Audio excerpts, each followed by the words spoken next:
Today on People Now, Tim McGraw collapses on stage. We'll tell you what happened. Taylor Swift drops a new music video. Plus, we have all the big winners and best moments from last night's iHeartRadio Awards. Did O.J. Simpson confess to murder? We're breaking down all that was revealed in the controversial O.J. Simpson special last night on Fox. Yes, Sally Field is an amazing matchmaker. We'll show you what happened when her son met Olympian Adam Rippon. And if I could do my own eyelashes, then many people would be out of a job. And Padma Lakshmi shows us her hot new makeup line. It is all today on People Now.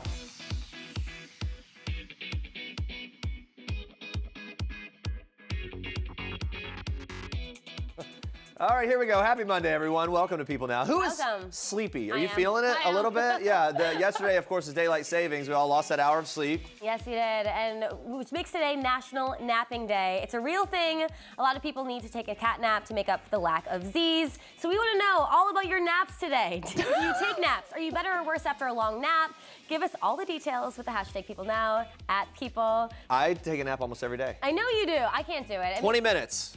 20 minutes in the evening or afternoon. Boom. Good to go. Yeah, if I take a nap, it's usually a lot longer. So we're going to hear more about this. This is part of the stimulating conversation we're going to have today. Stick around for that. But first, here's what you need to know and what's trending today. People has confirmed that Nick Gordon, former boyfriend of the late Bobby Christina Brown, was arrested during the early morning hours on Saturday on a domestic battery charge in Florida. Police responded to a possible domestic disturbance at Gordon's home where he was with his current girlfriend, Laura Leal. According to the arrest report, Gordon told police that he wanted Leal to leave his residence after she allegedly ripped his shirt and threw a bottle at him.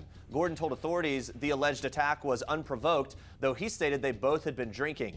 Now, meanwhile, Leal claims that she picked Gordon up from a bar and that he allegedly struck her in the face while she was driving, pulled her hair, and told her that he should make her wreck the vehicle.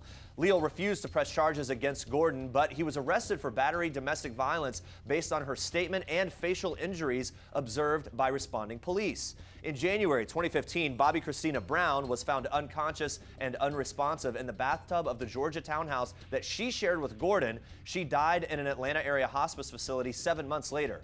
Gordon was found civilly liable for Bobby Christina Brown's death in November 2016 and ordered to pay $36 million to her estate. However, the DA office's criminal investigation into Brown's death remains ongoing. Now watch this. We all been a little bit dehydrated, traveling so much, and he's been super dehydrated, and I apologize, but I made the decision that he cannot come back out on stage.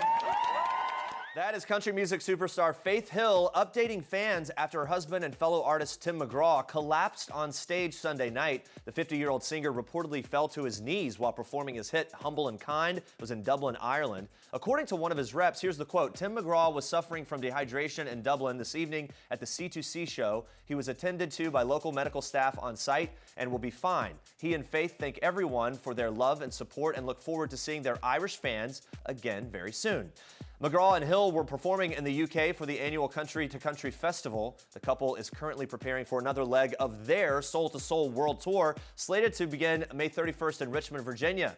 We, of course, wish Tim and all the best as he recovers. Now on to this. Sally Field might just be the world's greatest matchmaker. Almost a month after the 71-year-old actress attempted to set up her son with Olympic figure skater Adam Rippon, the pair finally got the chance to meet in person. Field's son, Sam Griesman, documented the meeting on social media, posting a photo of the duo at the Human Rights Campaign's dinner and auction in LA. That was on Saturday night. Griesman made sure to give his famous mother all the credits. He captioned the pic, "Thanks, Mom." And Rippon also expressed his gratitude, writing back this incredible caption, "Thanks, Sal." Field reached out to the 28-year-old Olympian after Griesman revealed on Twitter that he had a big crush. Well, I guess after all, Mama really does know best. Well, guys, Camila Cabello hit the red carpet at Sunday night's iHeartRadio Music Awards and teased what we can expect when her and Taylor Swift head out on tour together on May 8th. Cabello says the whole thing is, quote, going to be like a big slumber party, and revealed that she can't wait for all the, quote, tour hangs. We can't either. Hopefully they post about them. Swift announced the tour, which will also include Charlie XCX, in an Instagram story posted on March 1st. Cabello also opened up about what it means to her to be opening for T Swift. She says, quote, "For me, it's a dream come true. When I first met her 4 years ago, I was like, I really love you. I was like, man, I really look up to you. You really inspire me." And she was one of the people that made me want to start songwriting. Cabello also revealed her go-to tour necessities while on the red carpet, and it turns out she's pretty easy to please. She just needs her laptop, headphones, and Cinnamon Toast Crunch, which sounds incredibly yummy to me. Stick around, guys. We got more highlights from the iHeartRadio red carpet in just a little bit, plus Taylor Swift's new music video that was unveiled during the show. Yeah, I'm excited about those two going on tour. Me I too. think it's gonna be incredible. It'll be really good. All right, guys, it is National Napping Day. So one day after daylight savings, people need to make up for losing an hour of sleep.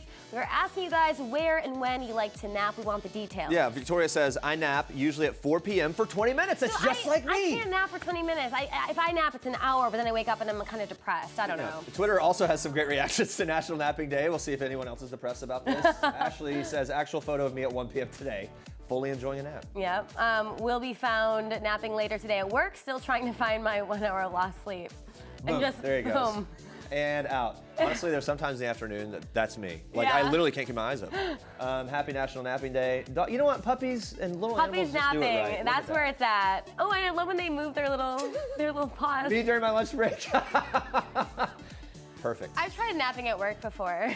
I think it's a cruel irony that National Napping Day falls on a working day and a Monday to boot. Can we watch that right? one more We should time? be off And today. all the way down. Yep, right underneath. George Costan's always had a little nap under the desk. All right, yeah, I've gone through phases where if it's too long, I feel depressed, but like 20 minutes is my sweet spot. Yeah, I think if it's an hour, then you wake up and you're like, what am I doing with my life? I don't know. Keep the comments coming in. We want to know more about your naps on this National Napping Holiday. Very important day. We'll check in with you again soon, but Andrea, more for us in Star Treks. Yes, Jeremy, we're kicking off Star Treks with one pop superstar's world-famous dance moves.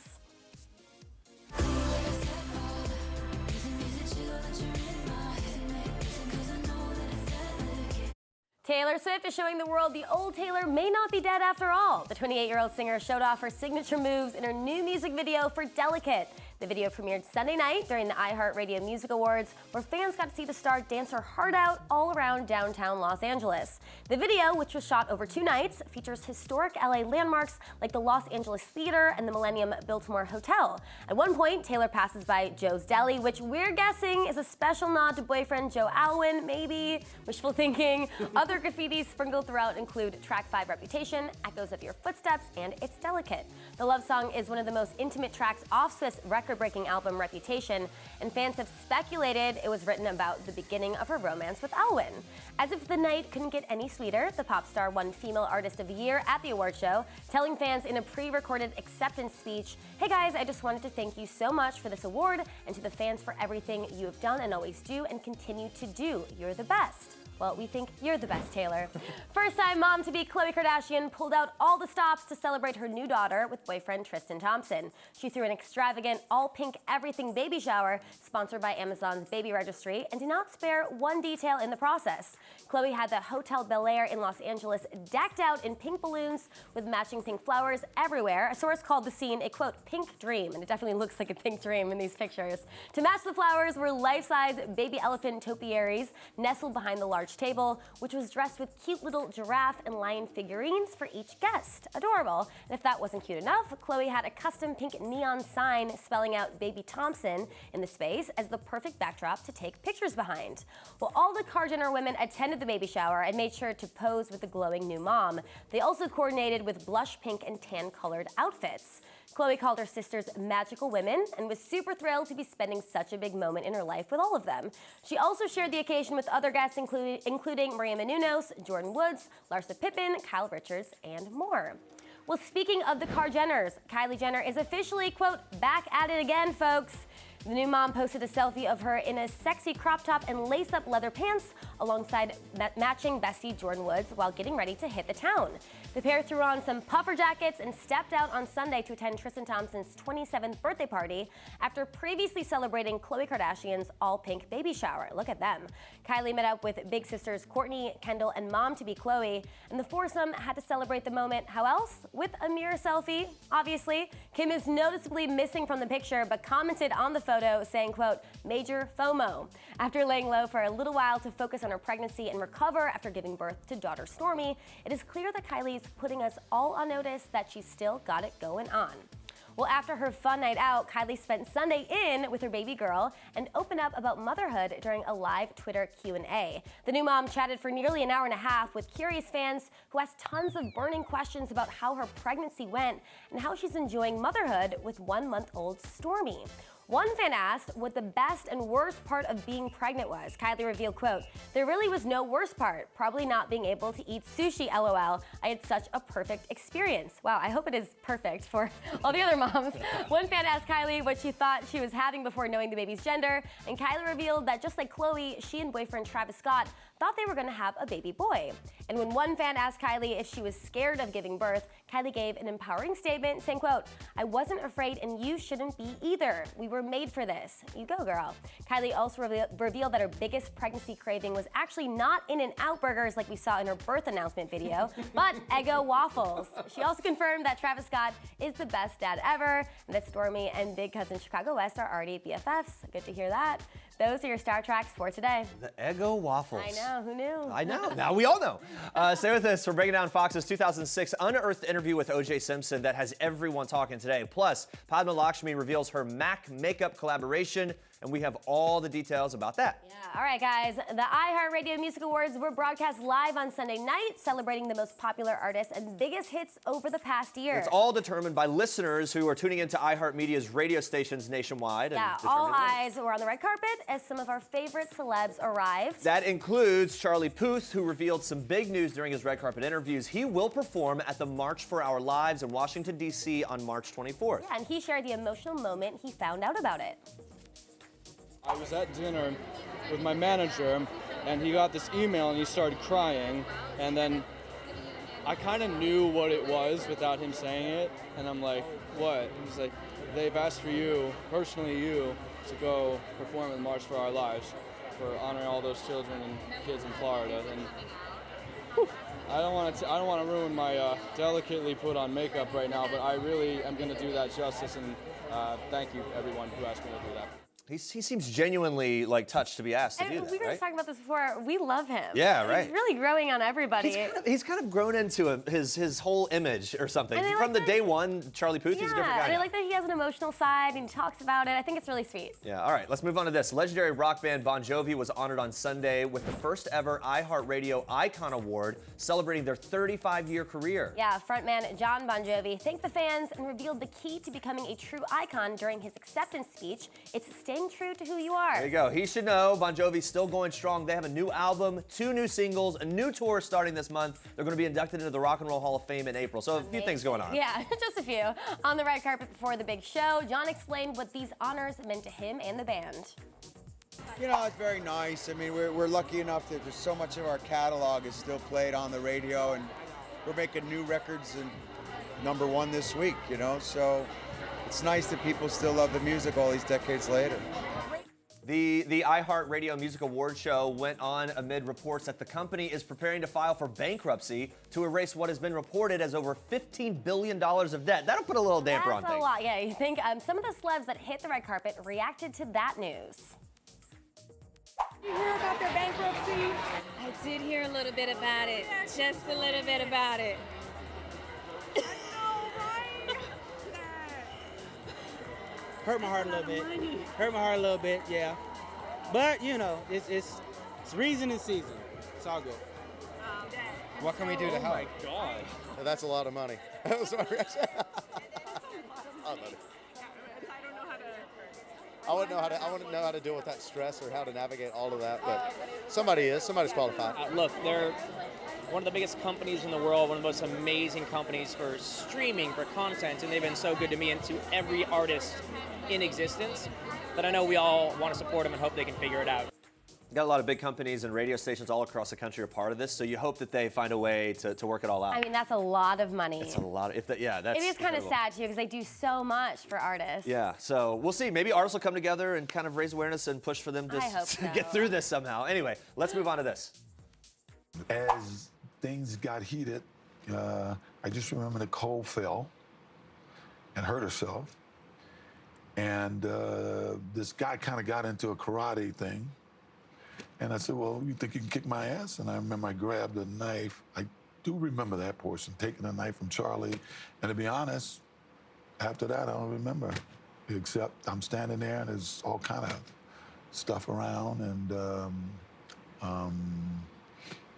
What kind of stuff? blood and stuff around. That's a moment from Fox's Sunday night broadcast of O.J. Simpson, The Lost Confession. Yeah, it's an interview originally shot in 2006 between Simpson and his book publisher, Judith Reagan. The interview back then was meant to promote the release of his book, If I Did It. In that interview, Simpson describes a hypothetical explanation of how he might have murdered his ex-wife, Nicole Brown, and friend Ron Goldman. Yeah, as a crime Simpson was acquitted of in 1995, the 2-hour interview never aired due to controversy surrounding the case. The Goldman and Brown families didn't want anyone to make money off of those murders. Yeah, the interview was repackaged Sunday night and hosted by journalist Soledad O'Brien. Yeah, and O'Brien talked to a panel of people about the original interview as the whole thing kind of aired, including publisher Reagan and Christopher Darden. He was the attorney who helped prosecute in that original case. Yeah, one part of the interview that everyone is talking about is when OJ talks about the murders. He describes being on the scene with a hypothetical friend named Charlie. The panel then discussed it. They believe Charlie was just a voice inside his head. This part is so bizarre. Now, Twitter, of course, it's been trending with the hashtag Did OJ Confess, and a lot of opinions here. Sheba Turk saying this, quote, hypothetical description of Nicole Simpson's murder by O.J. Simpson is one of the most bizarre and disturbing things I've ever heard. Also, O.J. is smirking as he talks about her hypothetical murder. Yeah, it just reads really creepy. Unsettling. Yeah. Jim Norton pointing this out, he says, the important thing to remember about a hypothetical murder confession is that the best time to air it is against American Idol. Yeah, because Idol was premiering last night as well, and so maybe it was Fox's way of trying to just grab viewers from that for shock value. I don't know. Shannon said this, for someone speaking hypothetically, he uses the phrase, I remember an awful lot. Yeah, Ariel tweeting, when all those psychology and behavioral classes you took in college kick in while watching this OJ special. Like, right, and keep taking notes. Yep, okay, think I can diagnose this. Yeah, very, very fascinating. The Charlie thing, the hypothetical friend, that was the most bizarre thing to me. And I remember when the book first came out, it was like, this just feels very creepy and in bad taste. And so it was interesting that they shelved it for so long and then Fox decided to air it. So whatever. Anyway, it's got attention for sure. Yeah. Whitney Way Thore stars in TLC's My Big Fat Fabulous Life, which airs on Tuesdays at 8 p.m. Eastern. Yeah, now this season we've seen Thore's ups and downs, and one of the most shocking discoveries was when we found out that Whitney's boyfriend was cheating on her with multiple women. Yeah, Whitney confirmed to us that after the episode aired, they have confirmed that the number is over 20 women. Over 20 women. It's insane. On the show, we see Whitney sit down with a few of the other women, and they're able to support each other through this difficult time. We had the chance to catch up with Whitney to find out how she's able to be friends with those other women. Watch. I think it's important to put responsibility where responsibility belongs, which was on him in this case. He was a master manipulator and had been this way for at least 10 years and had a pattern of doing this to women. And there was absolutely no reason why we should have been pitted against each other. Really, it was a gift. I mean, we were so ultimately glad that we found out because he was such a good liar. None of us probably would have ever known. And we would have just suffered more heartbreak and who knows, you know, where we'd be now. Now looking forward to dating, do you find yourself having more of a wall up? I haven't looked at a man in like a year, honestly. I just feel like I'm not even interested. I definitely don't think I will trust people the same. I'm generally a really trusting person, so I think the next time I do try to date someone, it will probably be disastrous. Unfortunately. Yeah. More than it already is. My dating life's already a disaster. Am I kidding? Okay. She was so real, and I really, really felt for her. Can you imagine finding out that you're getting cheated on, but with like 20 women? That level of deception would take years to get over. I mean, that takes a lot of work. So glad that she's doing it. We got the inside scoop on where she is in the process of moving forward. Watch. And I don't even blame myself for not seeing it because he was so manipulative and he was so adept at what he was doing that none of us suspected anything. So I don't really have anything to beat myself up over, which is good. Yeah. I think I'm just gonna take less BS in the future. Yeah, so she's been focusing on other things now. Outside of the show, Whitney got a new trainer and has been documenting her fitness journey on Instagram, and she gave us an update on how that is going. I've been having a lot of fun, and I think, you know, between filming seasons, like right now, we're not filming anything, so I kind of don't have a schedule, and I need a lot of structure in life. So I just kind of use the gym as a way to kind of ground my days, like as a foundation, and I've just been doing really well. Like I relearned how to jump. Like I know it sounds like it's not a big deal, but it really was for me. I was like hopscotching, like really just doing it. I was so proud of myself, so yeah.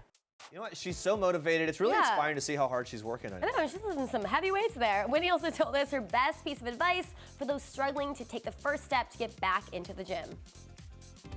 I think when you really realize that if you don't take the risks and if you don't do what you desire, the only person who loses is you.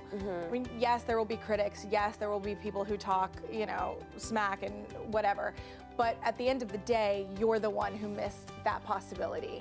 And I just want people who are struggling with shame to realize that, like, we really do have one life, and we are responsible for living our lives no matter what other people think.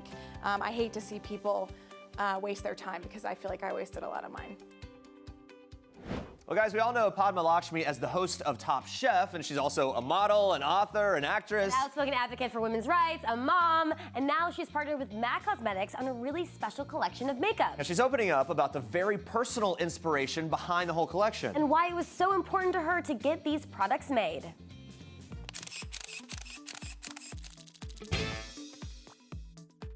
I'm really good at doing my own makeup, and if I could do my own eyelashes, then many people would be out of a job. But when I was a little girl, I used to do my makeup. I used to do all my friends' makeup. So I always wanted a makeup line designed for my kind of skin. You know, if you speak to any woman of color, when they go on a movie set for an acting job, or they're modeling or whatever, we're often bringing our own makeup. Most makeup is made for Caucasian skin, but most of the human beings on the planet are actually brown. Sometimes when you use those colors on medium tones or darker tones, whether you're African American or Latin or Indian, they come off ashy, they look gray. It was really important to me that after complaining for a lifetime about not having all the colors in the makeup industry, that you provide those. I had them. So I'm very excited that MAC decided to let me do this dream collection. I've been working on it for almost 3 years with them, and I'm really proud of it. We borderline got creepy with her at one point because we were so obsessed with her voice. Obsessed with her. When she speaks, I just melt. We said to her at some point during that interview that we were like, I just want to hear you talk all day. She's like, well, you can get the audio version of my book. Yeah. Like, we'll do it. And then it got weird and we had to move on. I love her. All right, let's check in on our question of the day one last time. It is National Napping Day, so we want to know when and where you take naps. One Twitter user says... Because that's not creepy. Yeah. Where exactly do you take a nap? Where do you take naps while listening to Padma Lakshmi? One Twitter user says, I can't nap, otherwise I'll fall asleep for way too long and I won't be able to go back to sleep at night. I relate to that. Another Twitter user says, I love to nap, and it's usually a 25-minute nap on the train on the way home. I tried meditating once, but it ended up in a nap. Isn't that How what can meditation you avoid that? Napping rules. I think meditation is an avenue to get to napping. I just don't think napping on the train is a very good idea. Because Not safe. No, because then you wake up and, I don't know, you're like upstate New York or something. Maybe you get a little vacation out of it accidentally. I'm just going to stay here for a day. It's a little dangerous. Let's look at a few more adorable Twitter reactions. Look at this. This is hilarious. Nap time in 3, 2, boom, 1. The little bunny. Wait, why does the bunny just fall like that? National Napping Day, okay, but not on my pillow. That dog's like, ooh, not having it. Get ready. The dog? Yep. Oh, the dog? Wait, why is the dog so mad? The dog doesn't want that baby on his pillow. Stretch, stretch, stretch. It's National Napping Day, kitty. Sometimes I don't believe that these are real. Come on. That's cute. Today's National Napping Day, yet another fake holiday that I can really embrace. It is easy to embrace a fake holiday. Well, I hope you guys get your naps in today. Maybe you're still sleeping. Maybe you won't need a nap today. Anything that justifies us being lazy is a national holiday we can get behind, I think. Look, napping's great. All right. All right. We'll be asking you guys a new question of the day tomorrow on People Now, so come back at 8:30 a.m. Coming up tomorrow, actress and activist Rosie Perez is here. She is opening up about starring in NBC's latest drama, Rise, which was so good. Plus, we're breaking down Meghan Markle's first official event with the Queen. Have all the details with our royal correspondent, Imogen Lloyd-Webber. You will not want to miss that. Yeah, thanks for watching. For now, we leave you with one last thing from TLC's Seeking Sister Wife stars, Dimitri and Ashley Snowden. Bye. Bye, guys. Hi, we're the Snowdens. and this is One Last Thing. The last time I couldn't stop laughing, I actually just caught Napoleon Dynamite, the movie, and it cracks me up every time. The last time I couldn't stop laughing, I think it was, again, watching TV, watching Grownish. I had such high hopes for you. You did? You know I didn't. Because they're hilarious. The last time I was starstruck, probably when Will Smith liked my comment on his page. Yeah, I didn't heard about that a lot. Last time I was starstruck was when we were with Sway. I grew up watching him on MTV, so it was really interesting to see him in real life. So that was nice. And the last song that was stuck in my head, probably Walking on a Dream by Empire of the Sun. Walking on a dream. It's a classic for me. And the last song for me was Big Sean, One Man Can Change the World. And one man could change the world. There you go.